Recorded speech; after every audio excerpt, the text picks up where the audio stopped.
Hi guys! Not far from the Indian capital there is a village called Rakhigahi. In ancient times it was an extremely important city. Paved roads, ancient temples, granaries. A diamond in the rough. Do you think there is nothing like that in Belarus?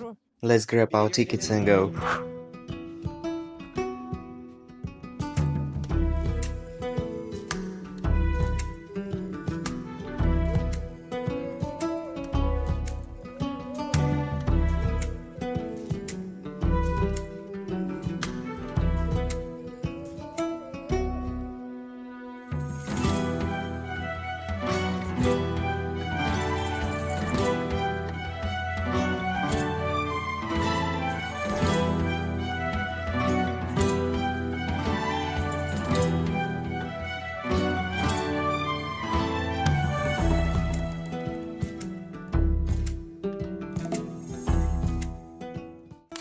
A ticket costs just 2 rubles, the ride takes half an hour, trains run every hour, and the best part is you can buy your ticket at the terminal and board right away.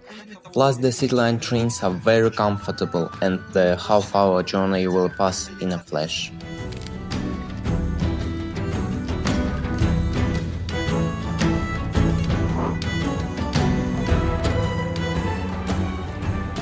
Welcome to Zaslawje!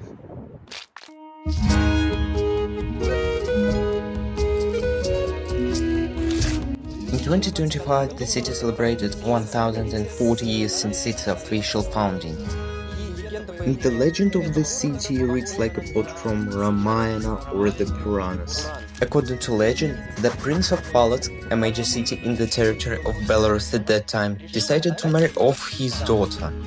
2 brothers came to woo her. She liked one, but rejected the other.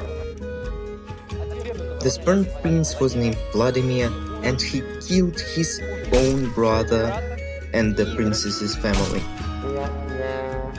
Later he took the princess for himself, soon they had a son whom they named Iziaslaw.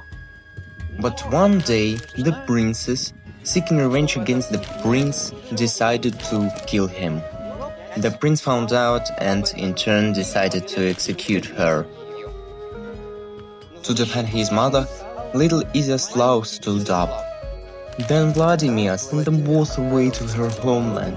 They returned and founded the city which they named after the little defender, Iziaslaw, where we are now. So here he stands, Iziaslaw himself, still defending the city named after him. There is also a monument depicting him with his mother.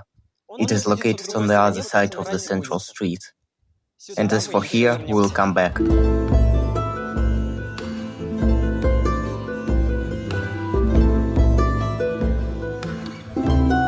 The town has 2 prominent landmarks, the bell towers of its churches, and one of them, the Orthodox one, stands in a very interesting place.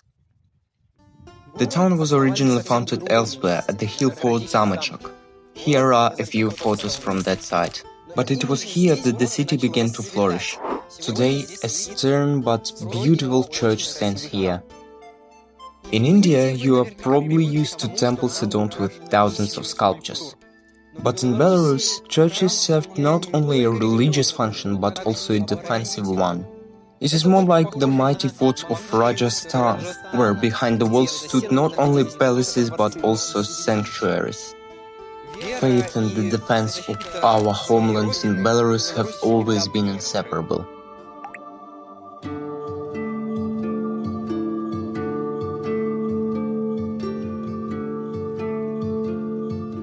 What a beauty, a unique landscape. Even in this cold, Belarus never ceases to amaze with its nature.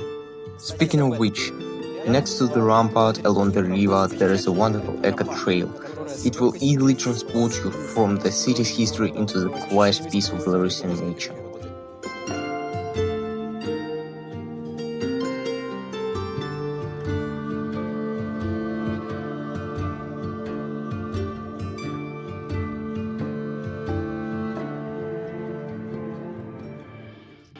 Zaslawje is probably the best place for understanding Belarusian culture. Every step here is a piece of history and a page in a brief guide to our country. As promised, we're back near the monument to the city's founder, and here is a selection of a few more places you absolutely must visit. First and foremost, it's the Church of the Nativity of the Blessed Virgin Mary. This elegant building is one of the city's landmarks and an example of amazing religious tolerance in Belarus. Since ancient times, two branches of Christianity, Orthodoxy and Catholicism have coexisted here.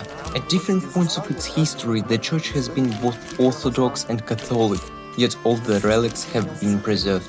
This tradition of peaceful coexistence of different faiths is very reminiscent of India, where Hindu temples, mosques and churches often stand side by side, and their history teaches mutual respect.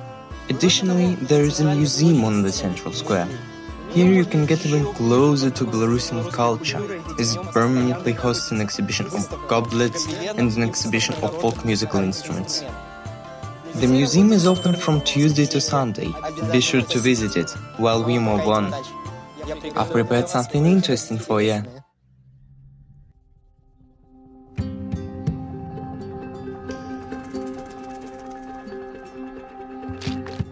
As we head toward my surprise, let's take a look at one more place. This is an old manor house with a mill. The Mlyn Ethnographic complex will tell you about what has united people since ancient times, namely bread. People from all around would come here to grind their grain. There's also a granary where the food and the household items were stored. And while the grain was being ground, visitors would rest in the guest house. Also, to create the museum, an entire blacksmith's forge was brought here from another town in the Minsk region. The original forge near the mill did not survive, but in the old days, visitors to the mill could have their horse shod or cart repaired here. Here you can see the real tools and equipment used by blacksmiths over 100 years ago. Well, after such a close encounter with the city's history, you've certainly earned my gift to you. Catch up!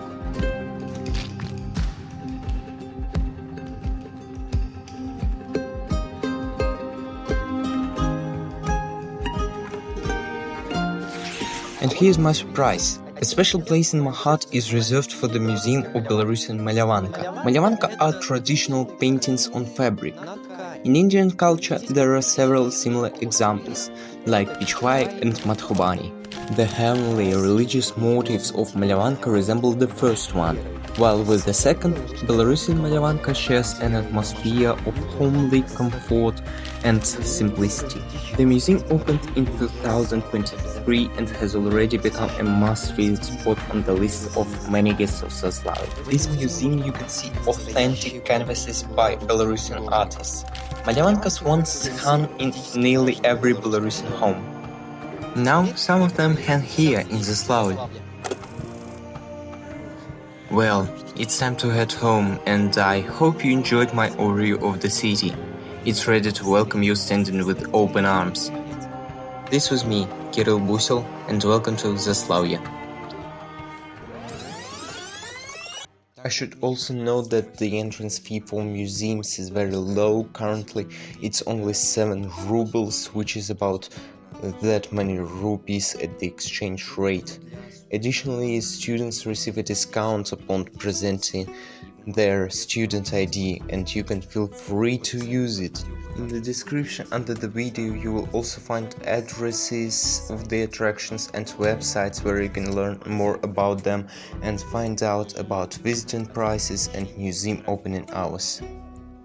Thanks for watching.